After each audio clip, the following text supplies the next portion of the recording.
এই ব্যবস্থাটাকে যখন আপনারা উৎখাত করবেন তখন আপনাদের ভাগ্যের পরিবর্তন সম্ভব হবে। যেমন রাশিয়ায় হয়েছিল, যেমন চীনে হয়েছিল, নর্থ কোরিয়ায় হয়েছে, ভিয়েতনামে হয়েছে, সেই রকম আমাদের দল এসইউসিআই কমিউনিস্ট পার্টি বিপ্লবকে বিশ্বাস করে, আন্দোলনকে বিশ্বাস করে। এই আন্দোলনের মধ্যে দিয়েই একদিন জনগণের যে আশা আকাঙ্ক্ষা, সেই আশা আকাঙ্ক্ষা পূরণ হতে পারে, তার বাইরে হবে না। তাই নির্বাচন একটি আমাদের দলের কাছে আন্দোলনের একটা অংশ। সেই আন্দোলনে আমরা অংশ হিসাবে এই নির্বাচনে আমরা অংশগ্রহণ করি এবং আমাদের দলের যিনি প্রার্থী উনি যদি আপনারা এই নির্বাচনে জিতে যায় এবং আপনারা যদি জয়ী করেন, তাহলে ওনার যে বাজেট, ওনার যে সমষ্টির উন্নয়নের জন্য যে টাকা ধার্য করা হয়, সেই টাকা সমস্তটাই এই অঞ্চলের উন্নয়নের জন্য সেটা খরচ করা হয় এবং হবে সেটা জনগণকে নিয়েই কমিটির মারফতেই সেই টাকাগুলো খরচ করা হয়।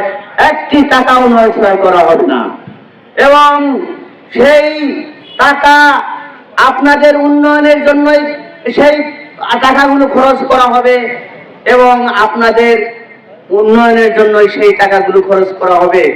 আর যে সমস্ত সমস্যা আপনারা আমরা সমাধান করতে পারবো না, সেগুলো আপনাদের সঙ্গে নিয়েই আন্দোলন সৃষ্টি করে আন্দোলনের চাপে আমরা সরকারকে বাধ্য করব জনগণের সেই সমস্যাগুলো সমাধান করার জন্য।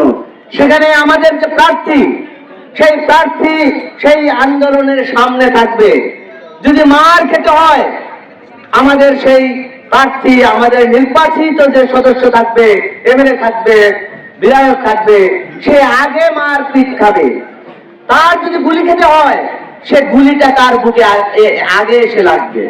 আমরা আমাদের দলের পক্ষ থেকে আমরা যদি কোন সদস্য নির্বাচিত হই ভোটের মাধ্যমে, তাহলে আমরা এই প্রতিশ্রুতি আপনাদের কাছে আমরা রাখতে পারবো। আমরা এর বাইরে আমরা অনেক কিছু করে দিব, এই প্রতিশ্রুতি আমরা দিতে পারি না, আমরা দেই না।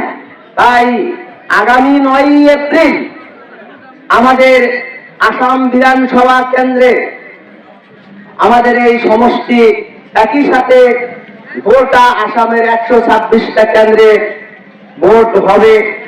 আপনারা আশা করি আমাদের প্রার্থী এখানে কমরেড সাইফুল ইসলাম, ওনার চিহ্ন, প্রতীক চিহ্ন হচ্ছে টর্চ লাইট। এই টর্চ লাইটে আপনারা আপনাদের মহামূল্যবান ভোটগুলো দিয়ে আগামী দিনে এই সমষ্টির খেটে খাওয়া মানুষের বেঁচে থাকার আন্দোলন শক্তিশালী করার জন্য আপনারা ভোট দিয়ে জয়ী করবেন, এই আশা রেখেই আমি আমার সভাপতির ভাষণ এখানে শেষ করছি। ইনকলাব জিন্দাবাদ, এসইউসিআই কমিউনিস্ট জিন্দাবাদ, মেহনতি মানুষের ঐক্য জিন্দাবাদ।